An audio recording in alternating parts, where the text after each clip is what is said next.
গত ৪ আগস্ট মাগুরায় বৈষম্য বিরোধী কোটা আন্দোলনকে ঘিরে সহিংসতায় প্রাণ হারান মেহেদী হাসান। তার এমন মৃত্যুতে ভেঙে পড়েন অন্তঃসত্ত্বা স্ত্রী রুমি খাতুন।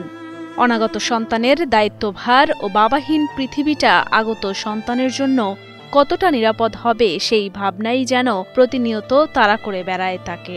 আমার বাচ্চার মুখ দেখার আগে সে তো পৃথিবী থেকে চলে গেল। আমার বাচ্চার ভবিষ্যৎ কি হবে? আমি কিভাবে তাকে বড় করব? আমার বাচ্চা দায়িত্ব কে নিবে? নির্মাণাধীন এই বাড়িতে কিছুদিন আগেও পদচারণা ছিল মেহেদী হাসান রাব্বির। সংসারের একমাত্র উপার্জনক্ষম যুবক রাব্বিকে ছাড়া পরিবার যেমন শোকাহত, তেমনি রাব্বিহীন এই বাড়িটাও যেন থমথমে। আমার এই মানে সব আমাদের দায়িত্ব দেখাশোনার সব ওইটি চালাতে সংসার। জেলার পারনান্দুয়ালী ২ ব্রিজ সংলগ্ন এলাকায় অতর্কিত গোলাগুলিতে গুলিবিদ্ধ হন মাগুরা পারনান্দুয়ালী বন্যাতুল গ্রামের বাসিন্দা ও জেলা ছাত্রদলের যুগ্ম সম্পাদক মেহেদী হাসান রাব্বি। গুরুতর আহত অবস্থায় তাকে স্থানীয় সদর হাসপাতালে ভর্তি করানো হলেও পরবর্তীতে চিকিৎসাধীন অবস্থায় মারা যান তিনি। প্রথমে আমি গুলি খাই, তারপরে আমার কাকা গুলি খায়। তখন পরিবেশ পরিস্থিতি ছিল খুবই ভয়াবহ। আমরা ছিলাম পারনান্দুয়ালী ব্যাপারীপাড়া মসজিদের সামনে, আর অপর পাশে ছিল আওয়ামী সন্ত্রাসীরা এবং পুলিশ। তারা মুহুর্মুহুর আমাদের দিকে গুলি করছিল, আর আমরা ইট এবং লাঠি দ্বারা সেটা প্রতিহত করার চেষ্টা করছিলাম। পারনান্দুয়ালী স্ট্যান্ডে যখন আমাদের সাধারণ শিক্ষার্থীদের প্রোগ্রাম চলে, হঠাৎ করেই অপ্রত্যাশিতভাবে ছাত্রলীগ যুবলীগের ক্যাডাররা হঠাৎ করে সেখানে হামলা চালায়। সাধারণ শিক্ষার্থীদের নিরাপত্তার জন্য এগিয়ে আসে।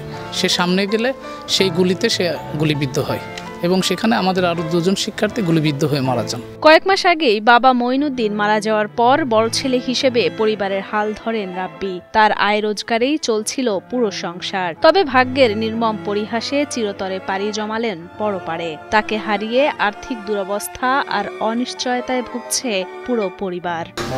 আমি কিছুই বুঝতে পারতেছি না। আমার যেদিকেই তাকাচ্ছি আমার শুধু অন্ধকার মনে হচ্ছে। আমার এদিকে পরিত্রাণ পাওয়ার কোনো পথ আছে বলে আমার মনে হয় না। ওর যে অনাগত সন্তান আসবে তাকে নিয়ে আমরা খুব চিন্তিত। সে আসার পরে বাবাকে দেখতে পাবে না, এটা আমাদেরকে খুব কষ্টদায়ক করতেছে। এখন সে দুনিয়ার আলো দেখার পরে কিভাবে তাকে মানুষ করবে, কিভাবে সে বড় হবে, এটা আমাদেরকে খুব ভাবাচ্ছে। রাব্বির মৃত্যুতে শোকাহত স্বজন ও এলাকাবাসী। দোষীদের শাস্তির আওতায় এনে কঠোর শাস্তি দেওয়ার দাবি জানান তারা। মাগুরা জেলা বিএনপির পক্ষ থেকে এই হত্যাকাণ্ডের বিচার দাবি করছি। মেহেদী হাসান রাব্বি এবং ফরহাদ হোসেন সহ অসংখ্য ছাত্রনেতা গুলিবিদ্ধ হয়ে হাসপাতালে এখনও তারা চিকিৎসাধীন আছে। আমি এই হত্যাকাণ্ড এবং ন্যাক্কারজনক হামলার বিচার দাবি করছি। ধন্যবাদ।